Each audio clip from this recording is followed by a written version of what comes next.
11:33 p.m., the doorbell rang. A man held up a tiny bag and said in a dead voice, "I have your pizza." He knew the exact address, and later I found my front door unlocked with his bag left on the porch. One of the perks of my job is that I get to travel quite a bit, sometimes overseas to places like Greece or Italy, but most of the time I stay right here in the United States. A few years ago, work sent me to the Adirondacks, a beautiful mountainous region in upstate New York. If you've ever been there in the fall, you know exactly what I mean. The leaves turn into a sea of bright red, orange, and gold. The mountains look like something out of a fairy tale. It's absolutely breathtaking.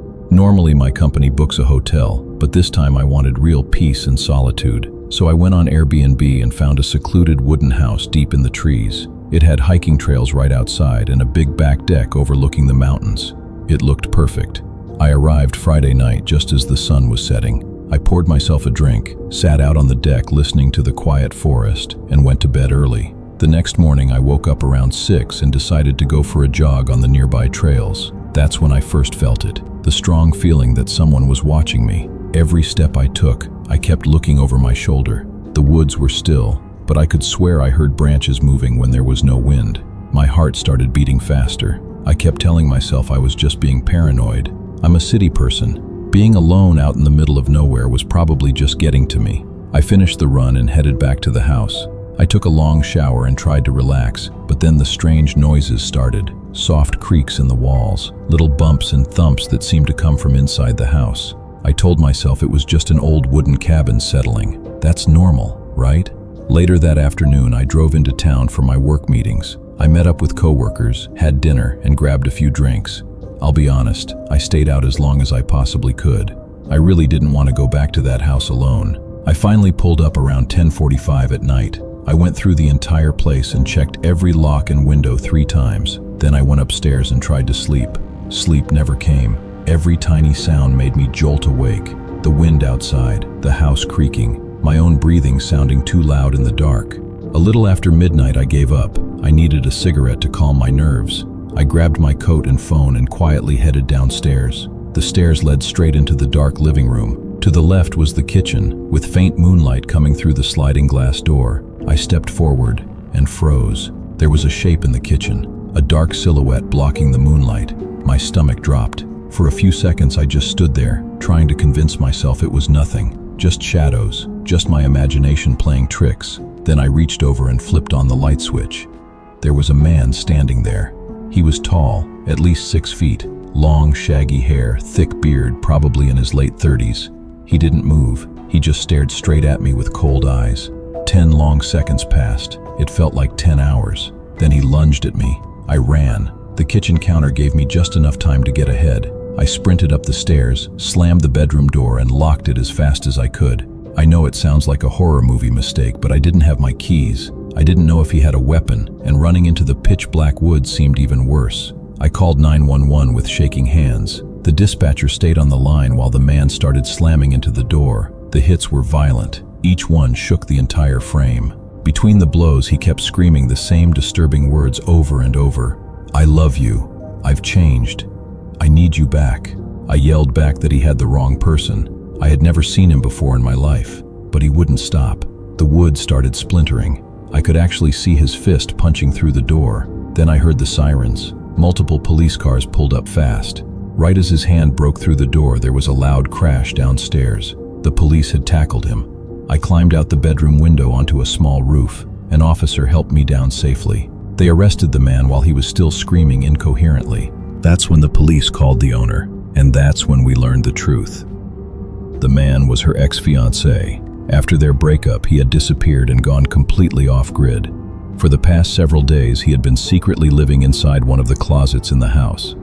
The police found empty beer cans, snack wrappers, and a makeshift bed hidden there. He was also carrying a knife tucked into his belt. If I hadn't gone downstairs for that cigarette when I did, I don't know if I would still be alive today. About 2 years ago, I had a job interview 5 hours away in another state. Instead of driving home late at night, my fiancée suggested I stay over. She found an Airbnb only 10 minutes from the interview location. The owner seemed nice and even let me check in early so I could shower and get ready. The interview went well. Afterward, I grabbed some tacos, went back to the house, called my fiancée, and settled in to watch a movie. I've never liked sleeping in other people's beds, so I decided to crash on the huge wraparound couch in the living room. It was actually really comfortable. Big TV, fireplace, surround sound. I put on Avengers Endgame and started dozing off around 11 p.m. Then the doorbell rang. It rang once, then again, then a third time, then a fourth. It was 11:33 at night. I sat up, confused. Who would be ringing the doorbell this late? I got up and peeked through the front window. There was a skinny man standing on the porch, head down, holding a small brown paper bag. Something about him looked off. I opened the main door but kept the screen door locked. In a completely flat, monotone voice, he said, "I have your pizza." The bag clearly wasn't big enough for a pizza. I told him he had the wrong house and started closing the door. He rang again. Same voice. "I have your pizza." This time he even recited the exact address. Then I saw his hand reach for the screen door handle. That was enough. I slammed the main door and yelled that I was calling the police if he didn't leave right now. I watched from the window as he finally walked away and got into an old red sedan with one busted headlight. I let out a sigh of relief, but it only lasted 30 seconds. Because his headlights were still on, shining straight into the living room. The car was just sitting there in the driveway. I went upstairs to get a better view. The engine was running, but the driver's seat was empty. Annoyed and a little freaked out, I did something stupid. I went outside and walked straight up to the driver's side window. No one was inside. I turned and sprinted back into the house, locked every single door and window, and ran upstairs. A few minutes later, I looked out again. I saw the man walking back toward the car, coming from the direction of my front door. He got in and finally drove away. I didn't sleep at all that night. At 4 a.m., I packed my things and decided to leave early. As I reached the front door, I froze. The door was unlocked and slightly ajar. Only the chain lock was holding it shut. I clearly remembered locking everything before. Then I noticed the brown paper bag sitting on the porch. I never opened it. As I backed out of the driveway and reached the end of the street, I saw an ugly green house. Parked in the driveway was the same red sedan with the busted headlight. I messaged the Airbnb owner and told him everything that had happened. He started typing a reply, then stopped. He never responded. A few days later, the listing was completely gone. To this day, I still wonder if the whole thing was some kind of setup. Let me start by saying this. Monsters are real. They're not ghosts or demons. They're people. Last summer, my wife and I took our 2 kids on a small beach vacation. We found an Airbnb that was much cheaper than the nearby hotels.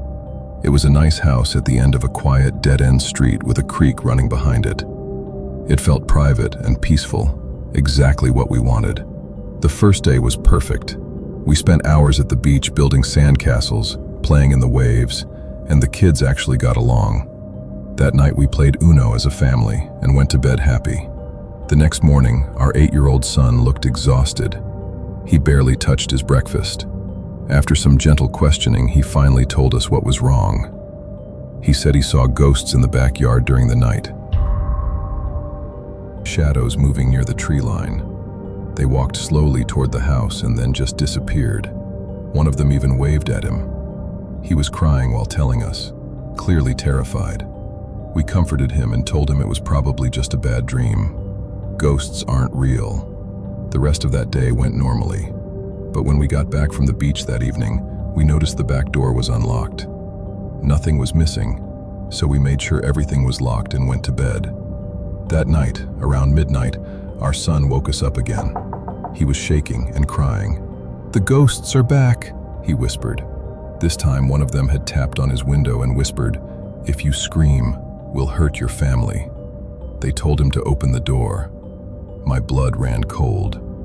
We let him sleep in our room the rest of the night. The next night, I decided we should all sleep together in the living room, a family campout. Safety in numbers. At 2:30 in the morning, my son shook me awake. "They're outside," he whispered. I looked toward the sliding glass door, and my heart stopped. 3 figures were standing there in the backyard. They were wearing black hooded clothing and horrifying black masks with big, bulging white eyes. My wife screamed. My daughter screamed. One of them yanked hard on the sliding door. Thank God it was locked. My daughter grabbed her phone and called 911. I picked up a heavy walking stick and stood right in front of the door. The three figures just stood there, staring at us, almost amused. Then one of them slowly pulled out a knife and waved it back and forth, taunting us. We were all hysterical. Then, out of nowhere, a police officer tackled one of them from the side. The other two tried to run but were caught almost immediately. When the masks came off, they were just three young men. Two were 20, one was 18. All of them were carrying knives. They had been targeting tourist families in the area. They thought families would be easy to scare and probably had cash.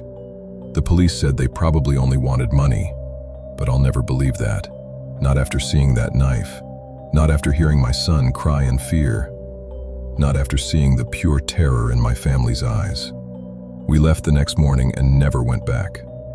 Because sometimes the deepest scars aren't the ones you can see on your body. They're the ones left in your mind. So the next time you book an Airbnb, triple check every lock. Check the closets. Look under the beds if you have to. And if the doorbell rings late at night, maybe don't answer it. Because you never know who might already be inside.